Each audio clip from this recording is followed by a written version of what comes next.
Dear students अस्सलाम वालेकुम।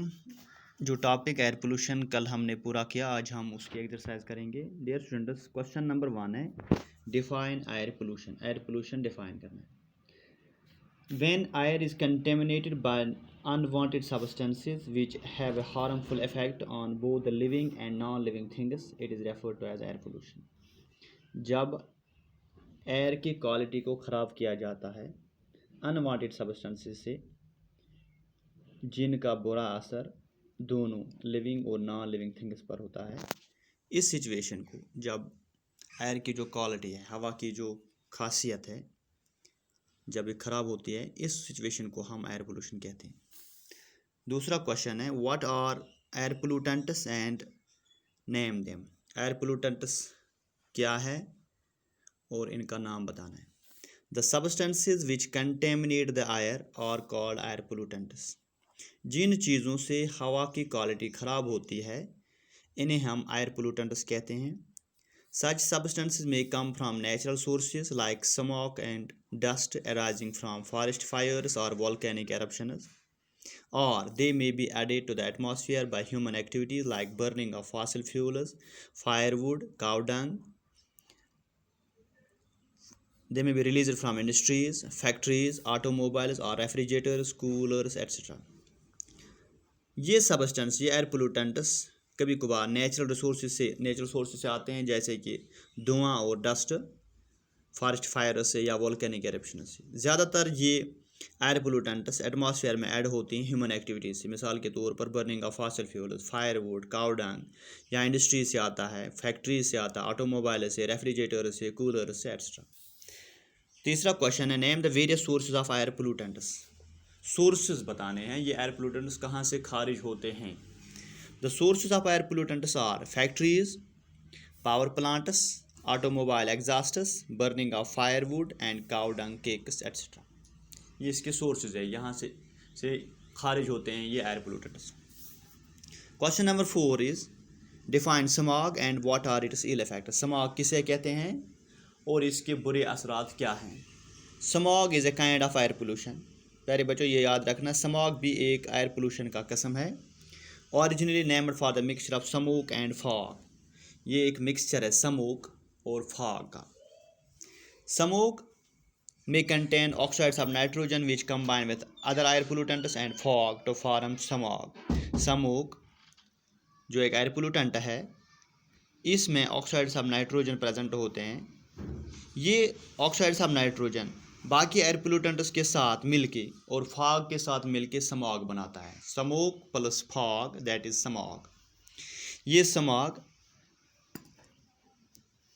बहुत सारी बीमारियों का कारण है, इससे बहुत सारी बीमारियां फैलती हैं। The smog causes breathing difficulties such as asthma, cough, chronic bronchitis, eye irritation and wheezing in children. These are the ill effects of smog. Dear students, question number 5 is what do you understand by greenhouse effect? Greenhouse effect से आपने क्या समझा है। प्यारे बच्चों, green house effect एक natural process है जिससे ज़मीन की सरफेस गर्म होती है। जब आफ्ताब की शाएँ या किरणें ज़मीन पर पहुंचती है, कुछ इनमें एब्जॉर्ब होती है, एक पार्ट रिफ्लेक्ट वापस किया जाता है स्पेस की तरफ। इस रिफ्लेक्टेड रेडिएशन से थोड़ा सा पार्ट कुछ गैसेस एटमॉस्फेयर में ट्रैप कर जाते हैं। इससे क्या होता है, ये जो ट्रैपड रेडिएशन है ये फर्दर वार्म करती हैं ज़मीन की सरफेस को। इस प्रोसेस को हम कहते हैं ग्रीन हाउस इफेक्ट। जैसा कि ग्रीन हाउस में होता है, कुछ रेडिएशन उसको अंदर आने देता है, वहाँ गर्मी बढ़ जाती है, लेकिन उन्हें बाहर जाने की इजाज़त नहीं होती है। ऐसी ही प्रोसेस ज़मीन के सरफेस पर एटमॉस्फेरिक गैसेस प्रेजेंट होने से हो जाता है। इस प्रोसेस को हम ग्रीन हाउस इफेक्ट कहते हैं। इस प्रोसेस के होने के बायस ये प्रोसेस कुछ गैसों की वजह से होता है, जिन्हें हम ग्रीन हाउस गैसेस कहते हैं। इनमें carbon dioxide, methane, nitrous oxide और वाटर वेपर्स हैं।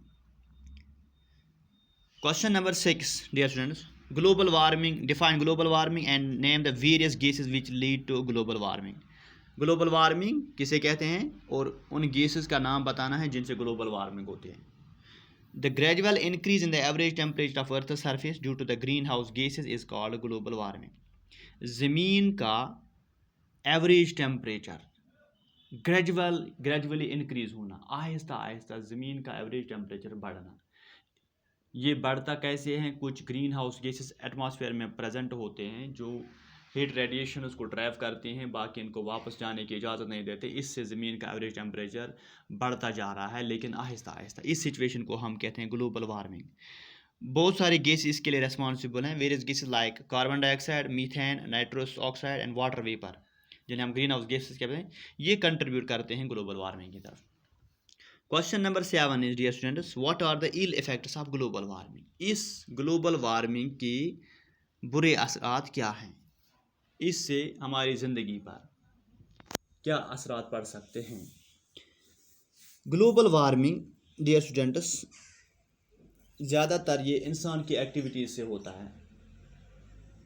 जो हम एयर पोल्यूटेंट्स एयर में छोड़ते हैं, ज़्यादातर इंसान की एक्टिविटीज़ से ये एयर पोल्यूशन होता है।